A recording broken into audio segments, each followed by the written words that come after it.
we don't know what LeBron wants to do, and we don't know what the Lakers want to do. Mark Walters, the new owner, has to make that call and that decision. And they got to make this coming. Free agency is coming. So, hey, LeBron, what do you want to do? Hey, Mark Walters, what do you want? And they got to make that before the draft and before free agency. Spun it against the glass and good. There's nobody alive that's been able to do just that. That boy is too bad, I'm telling you right now.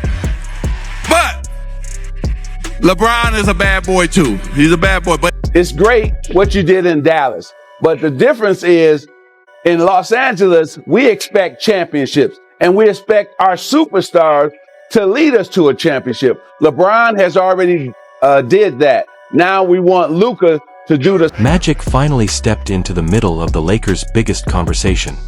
And when Magic speaks on the Lakers, people listen. This is not just another former player giving a random opinion. This is Magic Johnson, the face of Showtime, the man who knows what it means to carry that jersey, win championships, and live under the pressure of Los Angeles. And now he is looking at Luka Doncic, LeBron James, and the GOAT debate, and he is basically telling everyone the same thing. The Lakers cannot keep dancing around the truth. That is the perfect place to start. Because Magic understands the difference between being great and being great in Los Angeles. Luka was already a superstar before he came to the Lakers. Everybody knows that. He has the scoring, the passing, the control, the confidence, and the ability to make an entire offense run through him. But Magic's point is that Lakers' pressure is different. In Dallas, Luka was the franchise in Los Angeles. He's stepping into a museum of ghosts. Magic, Kareem, Shaq, Kobe, LeBron, Jerry West, Wilt, Pau, all of those names are sitting in the background every single night.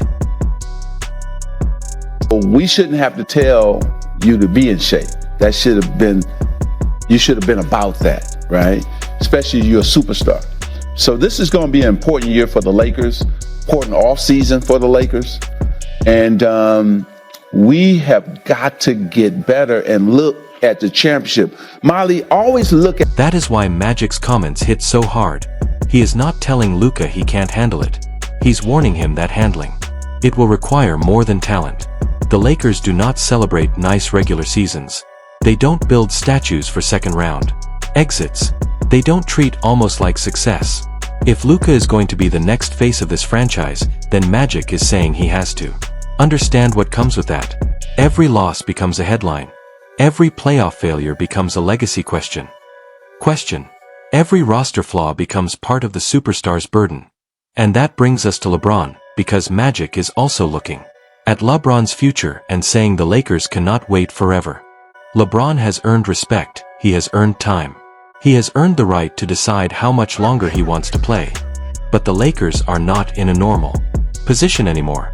Luka is in his prime. Austin Reeves is now part of the long-term core. The off-season clock is moving. The draft, free agency, and trade market do not stop while LeBron thinks we don't know what LeBron wants to do, and we don't know what the Lakers want to do. Mark Walters, the new owner, has to make that call and that decision. And they got to make it soon because the draft is coming, free agency is coming. So, hey, LeBron, what do you want to do? Hey, Mark Walters, what do you want? And they got to make that before the draft. That is the uncomfortable part. LeBron is still great, but the Lakers are no longer only about LeBron. That doesn't mean they're disrespecting him. It means the franchise has to think clearly. If LeBron stays, what is the plan? Is he taking the max? Is he taking less? Is he helping Luka lead, or is Luka fully taking over? Does LeBron still want to chase one more ring in Los Angeles, or does he want a different final chapter somewhere else? Magic knows those questions. They cannot sit there forever. That is why Cleveland keeps coming up. Magic even acknowledged that Cleveland is not a bad basketball situation for LeBron. It would be emotional, but it would also make sense on the court if the Cavaliers are set up to compete in the East. For LeBron, that would mean going home again. For the Lakers, it would mean finally turning the whole franchise toward Luka. But that kind of decision would change the NBA overnight. Or, the Cavs or Team X would take him for their mid-level exception, or for the minimum, of course. But there's no team out there that's going to clear $35 million or $40 million out and say, LeBron, come to us. So who are the Lakers bidding against? At one point, Windhorse's angle fits perfectly with Magic's warning. The Lakers need clarity. LeBron needs a plan. Luka needs a contender. And the front office has to decide whether it is still trying to maximize LeBron's final years or fully build around Luka's prime. That is the tension. You can respect LeBron and still admit Luka is the future. You can build around Luka and still admit LeBron is not just some normal veteran. The problem is trying to do both without choosing a real direction. And that is where the GOAT debate enters the story, because LeBron's future is not just a Lakers conversation, it's also a legacy conversation. Every final season matters. Every playoff exit matters. Every roster failure gets added to the argument people have been having for 20 years. LeBron recently made it clear that when he looks at the GOAT debate, he's taking himself. No fake humility, no soft answer, no backing away from the throne. And he went ahead and said that I would draft myself. This was in a timepiece, and he was talking about I would draft myself, and I feel like all the other great players would do the same thing as well. They would. LeBron saying that is exactly what you expect from a player of his level. Of course he believes he is the greatest. Michael Jordan would say the same. Kobe would say the same. Magic would say about his own case if he were being pushed. Greatness requires that kind of belief. But Magic has always been clear about where he stands when the debate becomes LeBron versus Michael Jordan. He loves LeBron. He respects the longevity, the numbers, the way LeBron has dominated across eras, but Magic still gives Jordan the edge. That is why Magic's voice carries weight. He is not some LeBron hater. He is a Lakers legend talking about another Lakers legend. He knows what LeBron has done. He knows LeBron brought a championship to Los Angeles. He knows LeBron's longevity is almost impossible to explain. But Magic also played close enough to Jordan's era to understand the fear factor, the dominance, the finals record, and the way Jordan owned the biggest stage. So when Magic says Jordan is still above LeBron, it cuts through the noise. But this is where Luka complicates everything. Because Luka is not in the GOAT debate yet, but he is entering the Lakers pressure machine that can create or destroy legacies. If the Lakers build correctly, Luka could spend the next few years chasing championships in purple and gold. If they fail, people will start asking whether Los Angeles wasted another superstar. That is the warning Magic is giving without needing to scream it. The Lakers cannot treat Luka like a normal star. They have to build around him with urgency. Since he was traded, spun it against the glass and good. There's nobody alive that's been able to do just that. That boy is too bad, I'm telling you right now. But LeBron is a bad boy too. He's a bad boy. But that is exactly why Magic Johnson's opinion matters so much. He is not speaking as a LeBron critic. He is a Lakers icon talking about another Lakers icon. Magic fully understands everything LeBron has accomplished. He knows LeBron delivered a championship to Los Angeles. He knows LeBron's longevity is one of the most remarkable achievements in basketball history. At the same time, Magic was close enough to Jordan's era to understand the intimidation, the dominance, the perfect finals record, and the way Jordan controlled the biggest moments.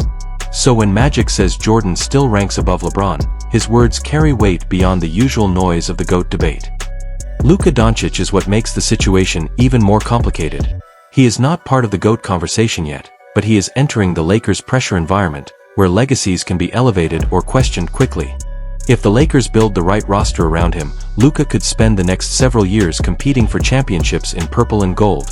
If they fail, people will start wondering whether Los Angeles wasted the prime of another superstar. That is the warning Magic is giving, even without saying it loudly.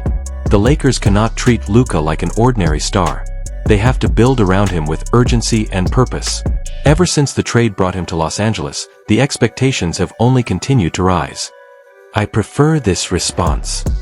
From the Mavericks to the Lakers, I had a source tell me close to Doncic that they've been, wants to be a part of a championship team yesterday. Ever since the trade, they always told us summer of 2026 will show you in the summer of 26. So here we are, so excited that the summer of 26. That is the part Lakers fans should pay attention to. Luka wants to win now, not eventually, not in 3 years. Now. He has already carried heavy offensive loads. He has already been deep in the playoffs. He knows what a real contender feels like and what a fake contender looks like. If the Lakers do not give him size, defense, shooting, and a real center, then all the big names in the world will not matter. LeBron, Luka, and Reeves sound great on paper, but the playoffs expose balance. That is why Magic's comments feel like a turning point. He is speaking from the franchise's memory. He remembers when the Lakers had a standard that was simple: win or it's not enough. He is not telling Luka to be patient forever. He is not telling LeBron to hold the franchise hostage. He is not joining the GOAT debate just for attention. He is reminding everyone what the Lakers are supposed to be. I think Austin Reeves has been fantastic, but I have a hard time evaluating his game apart from that team, like Luka Doncic, LeBron James, as a third with such tremendous creators. And so immediately as Wendy's talking, I'm like, well, Cade sort of has some of those same characteristics. That makes a lot of sense. I don't know that I would want Austin Reeves to be my second guy, though. I'm still trying to... That fit question is where the whole story lands. Can Luka and LeBron share the offense without slowing each other down? Can Reeves keep growing without the roster becoming too guard-heavy? Can the Lakers defend anyone at a championship level? Can LeBron still chase one more ring while Luka becomes the new face?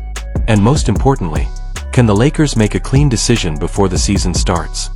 Magic Johnson broke his silence because this is bigger than one player. Luka represents the future, LeBron represents legacy, Jordan represents the standard LeBron is still chasing in the minds of many legends, and the Lakers are standing right in the middle, trying to manage all three conversations at once.